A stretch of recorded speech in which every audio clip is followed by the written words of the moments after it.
श्री कृष्ण को परम योगी कहा जाता है।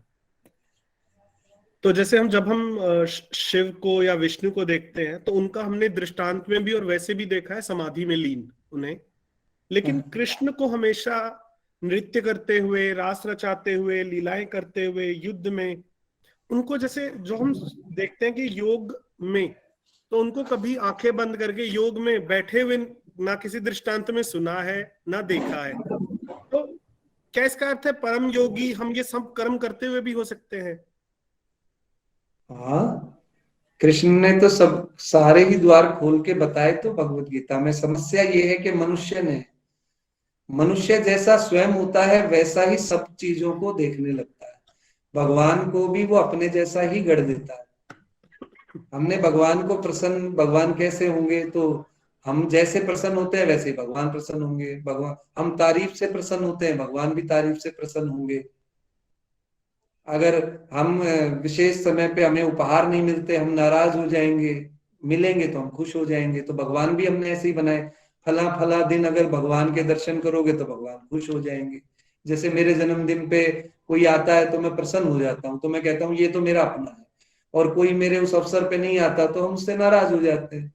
तो हमने भगवान की भी छवि वही बना दी कि जो उनसे मिलने उस दिन जाएगा वो तो उसको तो आशीर्वाद देंगे, जो मिलने नहीं जाएगा उसको वो आशीर्वाद नहीं मिलेगा, उसको तो श्राप मिल जाएगा। तो अखबार भी, टीवी भी सब भर जाता है ना, कोई भी एक विशेष कोई दिन आता है तो मनुष्य ने भगवान को भी अपनी छवि में गढ़ दिया है, इसलिए ये सारी समस्या है। कब कहाँ ऐसा लिखा गया कि आंख बंद करके योग होता है? पहले तो योग को आजकल आसन से जोड़ दिया गया, योगासन और योग एक ही बात कर दी गई। पहली तो भूल यहां हो गई। योग शब्द का अर्थ है जुड़ जाना। जैसे दूध में जब पानी का योग हो जाता है, उस प्रकार का योग। तो जो योग है उसका अर्थ है जुड़ जाना, जुड़ के एक हो जाना। कोई भी चीज जोड़ देते हैं तो जुड़ा हुआ कब माना जाता है? जब वो वस्तु एक हो जाए। तो योग, परम योगी, परम योगी क्यों है वो? क्योंकि वो पूर्ण रूप से जुड़े हुए हैं। किसी चीज से कोई विरोध है ही नहीं उनके जीवन में। युद्ध हो, हंसी हो, खेल हो, नृत्य हो, संगीत हो, किसी भी चीज से तुम एक भी चीज इस संसार में नहीं ढूंढ सकते जिससे कृष्ण का विरोध। वो इस परिस्थिति में, इस क्षण में आनंद के साथ पूर्ण रूप से अवेलेबल है, इसीलिए तो मुक्त है। राम किसी न किसी एक दायरे में बंधे हुए हैं, मर्यादा से बंधे हुए हैं, लेकिन कृष्ण सारी मर्यादाओं से परे।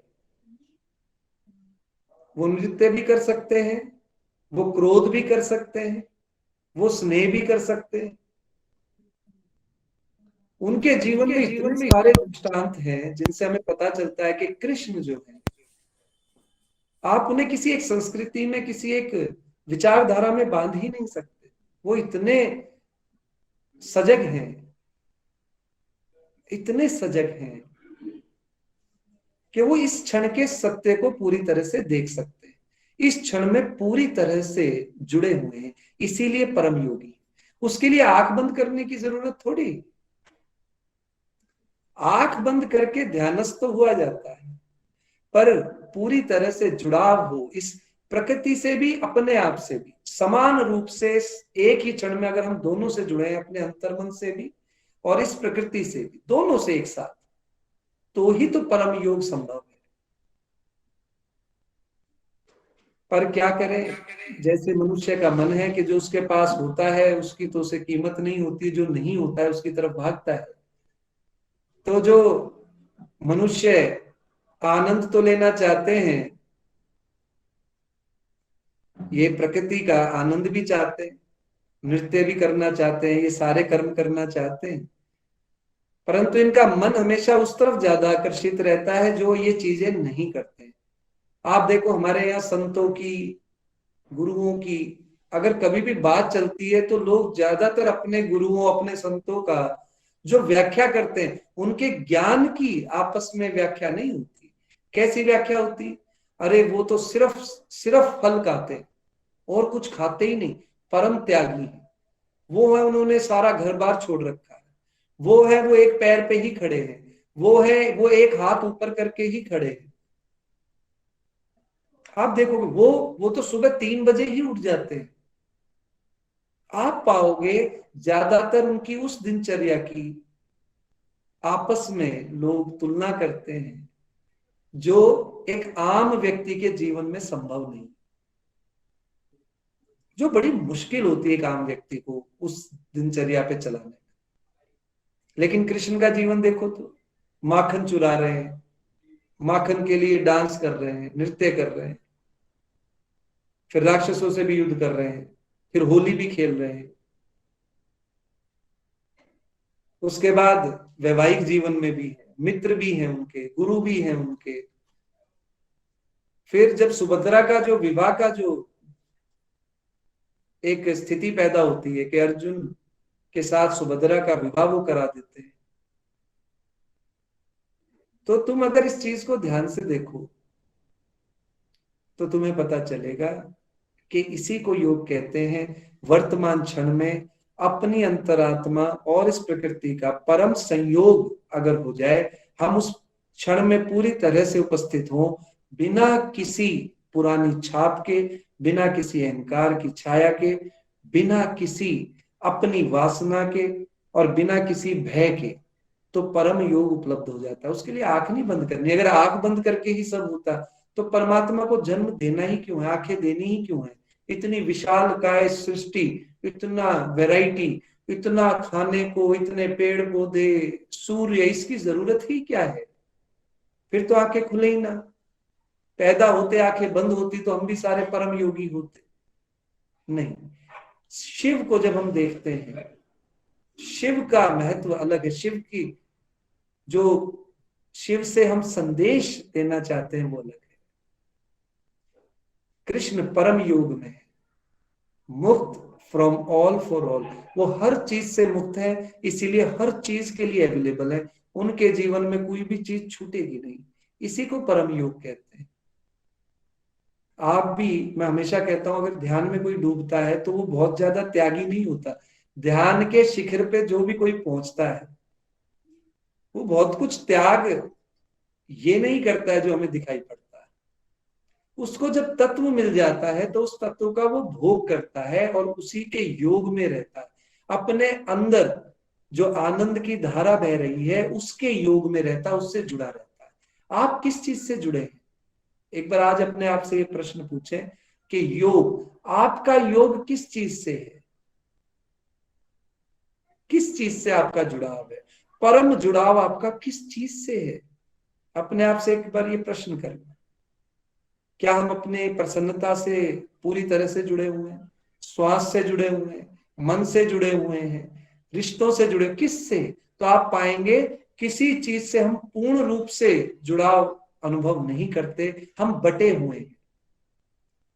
माँ का रोल निभा रहे हैं तो बच्चे से जुड़े हुए हैं, पति से जुड़े हुए हैं, माँ बाप से जुड़े हुए हैं, अलग अलग जगहों पे, अलग अलग रूप में, अलग अलग एक्सपेक्टेशन से, अलग अलग नियमों से, सब कुछ बटा हुआ है, उससे जुड़े हुए। पर कृष्ण अपने कृष्ण तत्व से जुड़े हुए, परम आनंद से जुड़े हुए, और वही हर जगह वो धारा बहती है।